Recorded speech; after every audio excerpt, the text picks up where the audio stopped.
Highway के किनारे के होटलों और ढाबों पर रात में पार्टी हो रही है और तेज रफ्तार में फिर गाड़ी लेके लोग निकल जाते हैं। यही वजह है कि आए दिन एक्सीडेंट की बड़ी खबरें मिल रही हैं। अब पुलिस प्रशासन के वरिष्ठ अफसरों ने एक जागरूकता अभियान चलाया है। होटलों और ढाबों में पहुंचकर होटल वालों को, ढाबे वालों को और वहां मौजूद जनता को भी जागरूक किया जा रहा है कि सावधानी से ट्रैफिक नियमों का पालन करते हुए सड़क पर चला करिए।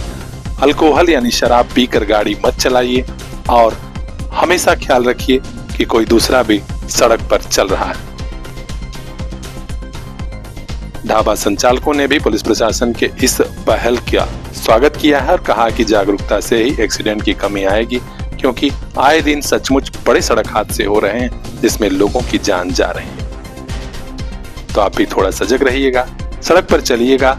तो कार से हैं तो सीट बेल्ट बांध लीजिएगा, बाइक से हैं तो हेलमेट लगा लीजिएगा, ट्रैफिक नियमों का पालन कीजिएगा, क्योंकि बेवजह मौत किसी के लिए ठीक नहीं है। खास खबरों के लिए बने रहिए हमारे साथ। ब्यूरो चीफ रिंकू चौहान की खास रिपोर्ट, PR इंडिया न्यूज।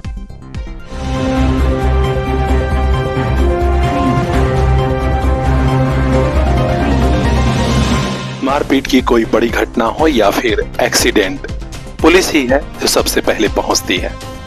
ऐसे में अगर पुलिस वालों को प्राथमिक दवा इलाज का ज्ञान करा दिया जाए तो निश्चित तौर पर कई जिंदगी बचाई जा सकती है। कुछ इसी कोशिश को लेकर एक महाप्रयास शुरू हुआ है कि थाना परिसर में तैनात पुलिस वालों को फर्स्ट एड की जानकारी दे दी जाए। आजमगढ़ के बरदा थाना परिसर में आज ऐसा ही एक विशेष कैंप लगा।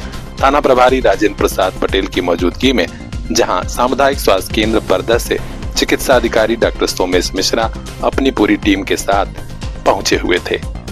उन्होंने यहां तैनात पुलिसकर्मियों और सब इंस्पेक्टरों को बताया कि कैसे आपातकाल में फर्स्ट एड यानी प्राथमिक चिकित्सा के जरिए किसी की जान बचाई जा सकती है, किसी के जान की जोखिम कम की जा सकती है।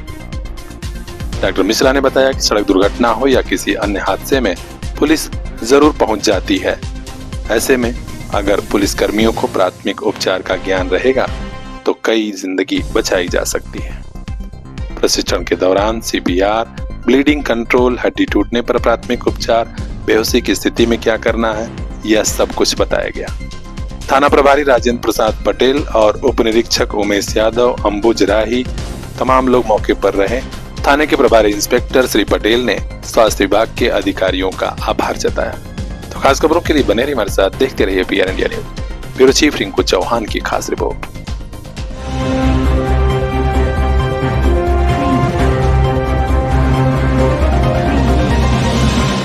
मेडिकल कॉलेज में कई बीमारियां लाइलाज हुई तो प्रभारी मंत्री जनाब दानिश आजाद अंसारी खुद इलाज करने पहुंच गए। आप देख सकते हैं आज मेडिकल कॉलेज का निरीक्षण हो रहा है प्रभारी मंत्री द्वारा। हम आपको बता दें कि राज्य मंत्री अल्पसंख्यक कल्याण, मुस्लिम वक्फ एवं हज उत्तर प्रदेश और ललितपुर के प्रभारी मंत्री दानिश आजाद अंसारी तक कई बार शिकायतें पहुंची थी कि मेडिकल कॉलेज के कई डॉक्टर बाहर से दवाएं लिखते हैं। इतना ही नहीं, जांच के नाम पर मरीजों का शोषण होता है। आज प्रभारी मंत्री जी तुरंत मेडिकल कॉलेज का औचक निरीक्षण किए, बड़ी बारीकी से एक एक पक्ष, एक एक वार्ड में मरीजों और उनके परिजनों से बातचीत किए। मेडिकल कॉलेज के अधिकारियों को सख्त दिशा निर्देश दिया कि जहां भी निःशुल्क जांचें हैं कोई पैसा न लिया जाए। अगर लेन देन की शिकायत मिली तो FIR दर्ज कराया जाएगा।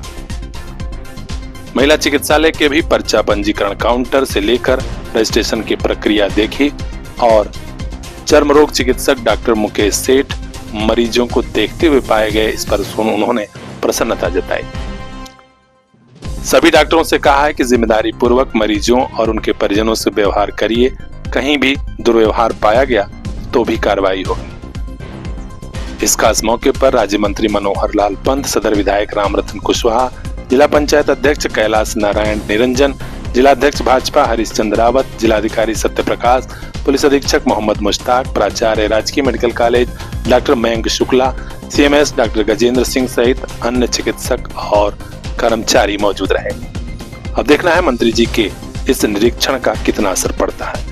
हर अपडेट हम तक पहुंचाएंगे। खास खबरों के लिए बने रहिए हमारे साथ। ब्यूरो चीफ मोहम्मद जाकिर मंसूरी की खास रिपोर्ट। मरीजों से मिले, चिकित्सा व्यवस्था हर जनपद की अच्छी है। योगी सरकार ने इस मंशा को पूरी ईमानदारी से काम किया। मरीजों को बेहतर, अच्छा, सुलभ, सस्ता इलाज मिले, इसके लिए जिला प्रशासन को भी हमने ताकीद दी है। यहाँ पे हमारे मेडिकल के प्रिंसिपल साहब भी मौजूद है, सीएम साहब भी मौजूद है, तमाम जिले के प्रशासनिक अधिकारी का हमने व्यवस्थाएँ देखी अलग अलग डिपार्टमेंट्स में, और मरीजों को कोई दिक्कत ना हो, इन चीज़ों को सुनिश्चित करने का काम पूरी ईमानदारी से।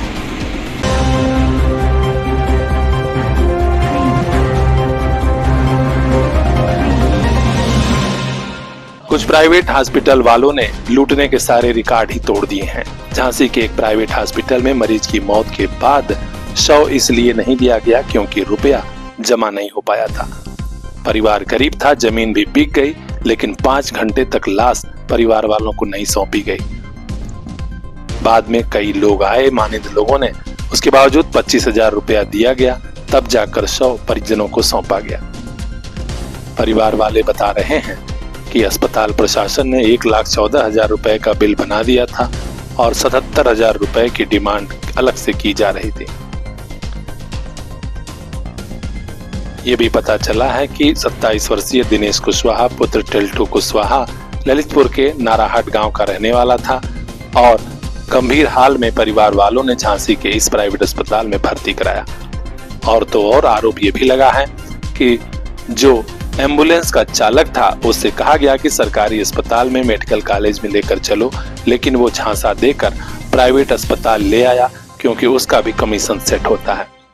पूरे मामले से सीएमओ और डीएम साहब से जांच कराने की मांग की गई है और कहा गया है कि प्राइवेट अस्पताल संचालकों के खिलाफ मुकदमा दर्ज किया जाए। दिनेश की मौत के बाद गांव में मातम छाया हुआ है। परिवार ने आर्थिक मदद की ही गुहार लगाई। क्या नाम है तुम्हारा? राम सिंह। कौन खत्म हुए तुम्हारे? हमारे साल में खत्म होगा छुट्टी। अच्छा, क्या हुआ था? कहाँ काम करते थे? कहाँ जाए? क्या हो गया? ये नारायण से पारोल जा रहे थे बड़ी बहन की, तो रास्ता में ब्रेकर बना था। ब्रेकर मतलब पाइप डाले तो किसान, उस पे मिट्टी का ब्रेकर बना, तो उस पे से गाड़ी गिरी और एक्सीडेंट हो गया, मुड़ी में लग गई, सिर में लग गई। फिर उधर से ललितपुर लाए, ललितपुर से रेफर किया, झांसी लाए। एम्बुलेंस वाला प्राइवेट अस्पताल में भर्ती कर गया। उनने उल्टी सीधे हमारे पैसे खींच लिए, शरीर मतलब हमारे जो साले को हैं उनने ख़त्म करके वो भूल दिया कि जाओ पैसा दे के जाओ हमारी पूरी। क्या हुआ था? कितने पैसे जमा कराए? कितने की जांच हुई? कितने, क्या पूरा बताओ। उनने 37,000 रुपया तो पहले जमा करा लेते और 60,000 की दवा हो गई मेडिकल की, और 1,14,000 का पूरा बिल बना था। इसमें से हमारी उस मृतक की जो बॉडी है वो भी नहीं दे रहे थे, बॉडी नहीं दे रहे थे। इनने 25,000 रुपया लाए, जब बॉडी दी तो बोल रहे थे नहीं हमको पूरे 60,000 चाहिए, और 5-6 घंटे हमको बैठा के रखा, बॉडी नहीं दी। नहीं। तो फिर दी कैसे? जब हमारे गांव के जो 2-4 आदमी आए उनने बात करी, जब उनने पैसा कम करे तो पैसा जमीन बेच के, तो हमने पैसे लगाए थे पूरे उसमें। कितनी बीघा जमीन बेची? 50 डिसमिल जमीन बेची थी हमने, वो भी पूरे उसी में लग गए। अब हमारे पास कुछ भी नहीं बचा है। कितना पैसा दिया तब लाश दी? लाश के पहले 25, लाश के पहले यानी बॉडी के पहले इनने 37,000 रुपया ले लेते, तो उसके बाद इनने 25,000 लिए जब दे। क्या मानते हो किसकी लापरवाही है? ये अस्पताल वालों की लापरवाही है। वो बोल रहे थे यानी परसों की तारीख बोल रहे थे शाम के 8 बजे तक पैसा आ जाएंगे तो हम इलाज करेंगे, नहीं तो इलाज बंद कर देंगे, मशीन निकाल देंगे। नहीं तो बोल रहे थे हम उसमें नहीं जानते हैं, यानी तुम्हारा आदमी चाहे जिंदा रहे चाहे मरे, हमें पैसा चाहिए। निकाल दी थी क्या कोई मशीन? नहीं, वो नहीं निकाली थी, पर रात में मालूम नहीं। ब्यूरो चीफ मोहम्मद जाकिर मंसूरी की रिपोर्ट, PN इंडिया न्यूज।